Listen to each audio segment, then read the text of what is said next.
खालिद का खेल और उसमें उलझी हुई दिल्ली पुलिस, ये राजधानी की बात है। लेकिन जादवपुर यूनिवर्सिटी में एक बार फिर से विरोध प्रदर्शन का दौर चल पड़ा है और उसी की तस्वीर आई आपको सीधी दिखाते हैं इस वक्त, क्योंकि जादवपुर यूनिवर्सिटी में एक बार फिर से नारेबाजी हो रही है और इस तरह के बैनर्स के साथ वहां पर छात्र निकल रहे हैं।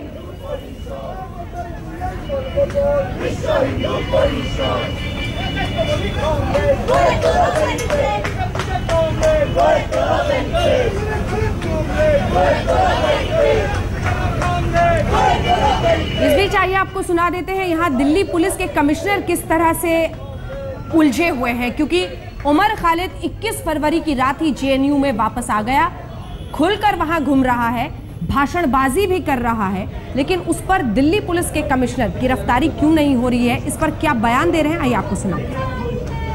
अगर कोई सीएपीएफ की फोर्स वहां पे लगाई गई है वो लॉ एंड ऑर्डर मेंटेन करने के एंगल से लगाई गई है, ना कि हमें वहां पर कोई इस प्रकार का खतरा है कि जिसके लिए दिल्ली पुलिस वहां पर कार्रवाई करने के लिए सक्षम नहीं है। ऐसी कोई बिल्कुल भी बात नहीं है। और मैं आपको बताना चाहूंगा कि अगर आवश्यक होगा तो हम कोई भी कदम उठा सकते हैं अपराधी को पकड़ने के लिए। देखिए, जब वो कोई कानून के मुताबिक कार्य नहीं करेंगे, अगर उनकी न्यायालय के समक्ष भी जो गुजारिश होगी वो न्याय संगत नहीं होगी, तो मुझे पूरा भरोसा है कि उनको उसमें कोई रिलीफ नहीं मिलेगा। अगर मैं ये कहूँ कि एक कन्वेंशंस के मुताबिक जो एक सैंक्टिटी होती है एजुकेशनल कैंपसेस की, उस सैंक्टिटी का वो दुरुपयोग करके वो अपने आप को अभी कानून से दूर रखने का प्रयास कर रहे हैं। इमिनेंट थ्रेट टू लाइफ या प्रॉपर्टी जो है नहीं है, इसलिए हम थोड़ा धैर्य के साथ कार्य कर रहे हैं। अगर हमें लगेगा कि they are unlikely to cooperate, they are unlikely to abide by the rule of law, then we have all the options available and we will not be shy of using them. तो ये बसी साहब ने आज दिन भर से जो समझाने की कोशिश की कि गिरफ्तारी वो क्यों नहीं कर रहे हैं या क्या वो इंतजार कर रहे हैं, ये हमने आपको सुना दिया है। सभी खास मेहमान मेरे साथ बने हुए हैं। श्रीकांत शर्मा जी, मेरा सवाल आपसे ये है कि जादवपुर यूनिवर्सिटी की जो तस्वीरें हमने दिखाई है, आज भी अफजल गुरु के पक्ष में वहां पर नारेबाजी हो रही है। सवाल यह है कि छात्र विरोधी एक छवि आपकी बना, क्योंकि इससे पहले किसान के मुद्दे पर भी विपक्ष ने एकजुट होकर आपको घेरा था। अब छात्र विरोधी छवि दिखाने की जो मुहिम हो रही है, क्या उसमें वाकई वो सफल हो गए हैं? क्योंकि ऐसी तस्वीर प्रतीत होती है, बहुत लोग कहेंगे। अंजना जी, मुझे समय दीजिएगा क्योंकि सवाल आपके बहुत हैं। एक षड्यंत्र है मोदी जी की सरकार के खिलाफ कि इस सरकार को बदनाम करो, क्योंकि ये सरकार गरीब के लिए काम कर रही है, सरकार किसान के लिए कर रही है, नौजवान को रोजगार कैसे मिले उसके लिए कर रही है। ये पहली बार नहीं है। आपको याद होगा जब गिरजाघरों पर आक्रमण हुआ था, अटैक हुआ था, तब हमको कहा था कि हम इस देश के अल्पसंख्यकों के विरोधी हैं।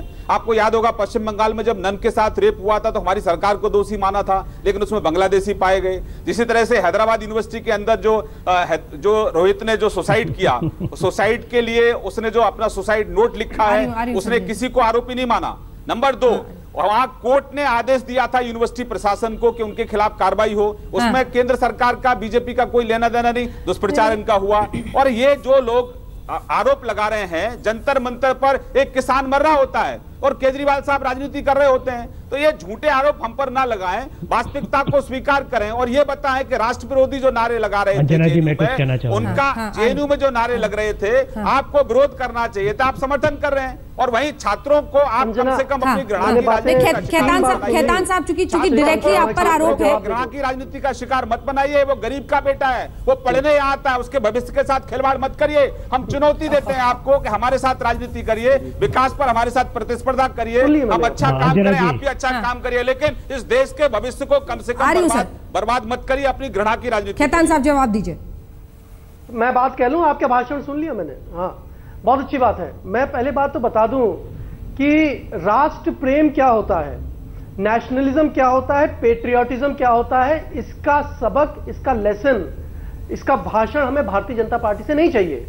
राष्ट्र प्रेम क्या होता है ये इंडिया अगेंस्ट करप्शन और आम आदमी पार्टी ने समय समय पर दिखाया है। आपने तिरंगा हमारा है। झूठ बोला। बात सुन लीजिए। नहीं, आप ये बताइए कि इसमें केंद्र सरकार कहाँ है? आप ये बताइए। तिरंगा हमारा है। आप ये बताइए कि कोर्ट का फैसला था, कोर्ट के फैसले से यूनिवर्सिटी प्रशासन ने निर्णय लिया। अगर इसी तरीके से मैंने आपको नहीं तथ्य मत दीजिए, मैंने आपको नहीं टोका। आप गलत तथ्य मत दीजिए, मेरा आग्रह आपसे इतना ही मात्र है। आपको मैंने नहीं टोका। वो जवाब ले आपको बता तो दूसरे को भी फिर बोलने दो ना, जो एक बार आशीष जी बोल लें अपनी बात। आप भी बोलते हैं, आशीष को बोलने दो। एक सेकंड आशीष जी, मैंने नहीं टोका। हाँ, तो इंडिया अगेंस्ट करप्शन तिरंगा लेकर हम निकले थे दिल्ली की सड़कों पर 5 साल पहले, और देश के सारे कोनों कोनों में हमने भ्रष्टाचार के खिलाफ लड़ाई लड़ी है, हमने पुलिस की लाठी खाई है, हमने कोयला आंदोलन किया है, हमने 2G आंदोलन किया है। देश प्रेम हमारी रगों में है। और ये जो देश विरोधी नारे लगा रहे हैं, उठाल के डालो ना उनको जेल में। किसने रोका है? पूरी सरकार आपके पास है, पूरी पुलिस आपके पास है। लेकिन दलित स्टूडेंट का क्या अपराध था? कन्हैया कुमार का क्या अपराध था?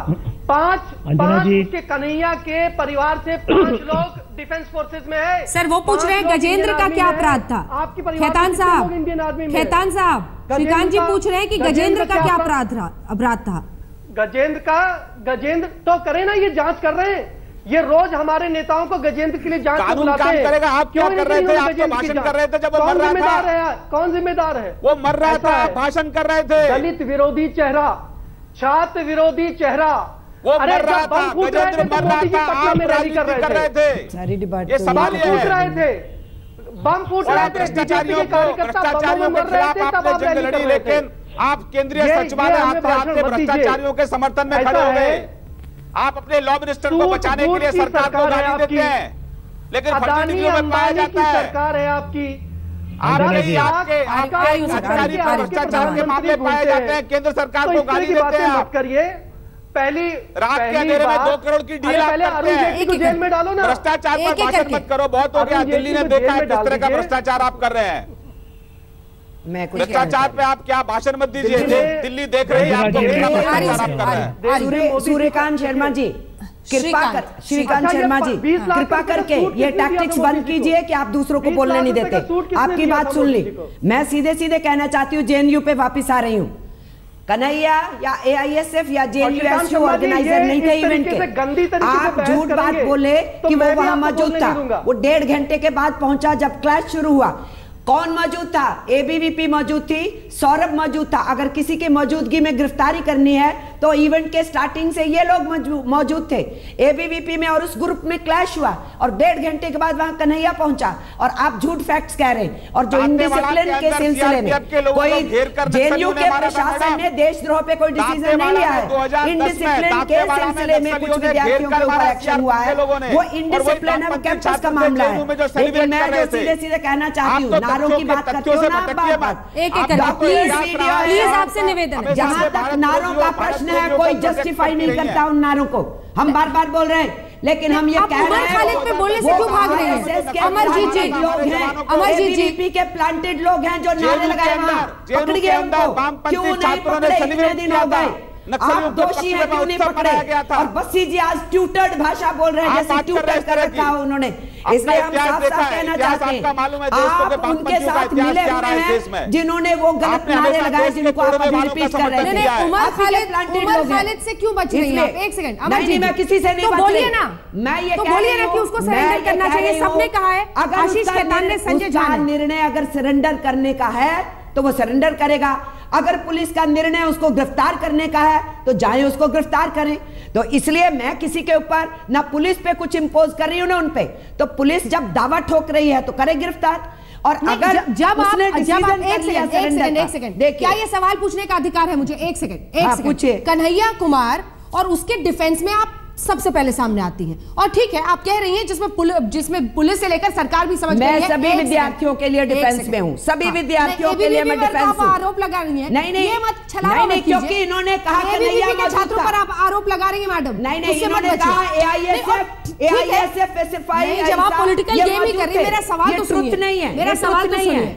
उमर खालिद पर बोलने से आप क्यों भाग रही हैं? उमर खालिद को सरेंडर करना चाहिए या नहीं, मुझे ये बता दीजिए, क्योंकि उसके वीडियोस हैं जिसमें वो कह रहा है भारत के टुकड़े हजारों, अफजल तेरे कातिल है, हम शर्मिंदा है, जिंदा है, जो भी बोल रहा है। अगर पुलिस इस प्रूफ को लेकर के उसको अरेस्ट करना चाहती है और वो सरेंडर करना चाहता है, कौन आड़े आ रहा है इसमें? तो सरेंडर क्यों नहीं कर रहा वो? नहीं, अगर वो डिसाइड करता है सरेंडर करना है तो वो उसका फैसला है, तो let the police decide what they want to do. मतलब आप अपनी ताकत उसके पीछे झोंकेंगी बजाय इसके कि आप मेरे पे गलत इल्जाम लगा रहे हैं। मैं आपसे सवाल पूछ रही हूँ, इल्जाम नहीं लगा, मैं सवाल पूछ रही हूँ। आप मेरे मुंह में शब्द नहीं डाल सकते। आप कह रही हैं कि अरेस्ट हो, सरेंडर नहीं करें। मेरे मुंह में आप शब्द नहीं डाल सकते।